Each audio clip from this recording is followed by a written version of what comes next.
Age, ওর wait হচ্ছে normal. কিন্তু অনেক মায়ের কাছে যেটা মানে প্রবলেম আসে যে বাচ্চার মান্থ বাড়ছে কিন্তু ওয়েট বাড়ছে না। তো তারা আমাকে বারবার কোশ্চেন করে যে তুমি পুটিকে কী আলাদা করেছো। তো প্রথমেই বলি যে পুটি ফেব্রুয়ারি মাসে হয়েছিল, সেই সময়টা খুব বেশি গরম ছিল না, বেশ ঠান্ডাই ছিল। কিন্তু আমি কিছু জিনিস খুব ভিডিওস দেখে যেগুলো রিসার্চ করে আমি নিজে পেয়েছিলাম, তার মধ্যে কয়েকটা জিনিস আমি শেয়ার করছি। প্রথম হচ্ছে আমি পুটিকে কখনোই ঘামতে দিতাম না। পুটি ওই ফেব্রুয়ারি মাস ক্রস করে মার্চ থেকে মোটামুটি 22 ডিগ্রি সেন্টিগ্রেড এসিতে থাকতো। ওকে আমরা কখনো ঘামতে দিতাম না। মানে কোনো সময় এমন হয়নি যে আমার মেয়ের মাথা ঘেমে গেছে, বডি ঘেমে গেছে, আমি প্রচণ্ড ওকে র্যাপ করে রেখেছি। তো ওরকম কিচ্ছু করতাম না, ওকে আমরা ঘামতে দিতাম না। কেননা সেই সময় বাচ্চা একদম ছোটো অবস্থায় পুরো ব্রেস্ট ফিডিং বলো বা ফর্মুলা ফিডিং জলের ওপর থাকে, সেই সময় ঘামলে বাচ্চার ওয়েটটা খুব তাড়াতাড়ি লস হয়। তো যার জন্য ওয়েট বাড়লেও ওয়েটটা আবার লস হয়ে যায়। তো যার জন্য আমরা ওকে ঘামতে দিতাম না। এটা একটা প্রথম জিনিস আমি করেছি। সেকেন্ড হচ্ছে পুটির এই আজকের যে বড় হওয়াটা তোমরা দেখতে পাচ্ছ, সেটার পিছনে প্রচুর জিনিস কাজ করছে। সেখানে বলতে গেলে 4-5টা মানুষের দিনে রাতের এফোর্ট কাজ করছে।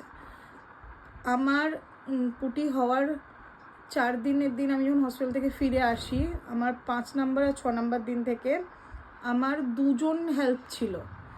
পুরো রাত্রেবেলা ওকে লক্ষ্মী সামলাতো আর দিনের বেলায় নীলিমাদি সামলাতো। তারপরে উপরন্তু আমি থাকতাম, আমার মা থাকতো।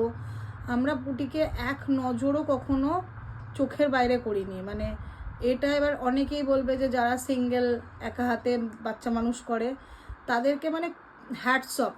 একটা বাচ্চা মানুষ করতে যে কত খাটনি, আর সেটা যে পরিবারের লোকজন সঙ্গে না থাকলে বা হেল্প না থাকলে যে কতটা খাটনি, সেটা একটা মাই জানে।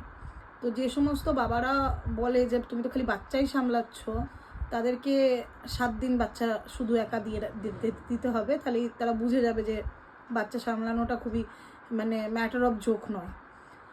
আর সেই ক্ষেত্রে পুটির যেরকম নিয়ম ছিল বা পুটির যা রুটিন ছিল, সেটা আমি যদি একা হতাম আমি কোনো দিন পেরে উঠতাম না। আমার মনে পড়ে যে পুটি হওয়ার পরে 4-5 মাস আমি ঠিক করে ঘুমাইনি। মানে নমিনাল একটা মানুষের যে রিকোয়ারমেন্ট ঘুম থাকে সেটা ঘুমাইনি। আমার 2 জন হেল্প থাকতো, আমার মা থাকতো, তাও আমি জেগে হাঁ করে বসে থাকতাম। কারণ আমার বাচ্চা যেহেতু এত ছোট হয়েছিল, প্রিম্যাচিওর হয়েছিল, সেই সময় ঢাকা দিত। এবং বিদেশিদের মতো তো আমাদের সম্ভব নয় যে একদম টান বিছানা একটা আলাদা করে কটে রাখা। তো ও আমার সাথে বিছানাতেই থাকতো, যাতে ওর কোনো রকম মুখে কিছু চাপা না পড়ে যায় বা কিছু না হয়ে যায়, বা আমার যে হেল্প আছে সে যদি কখনো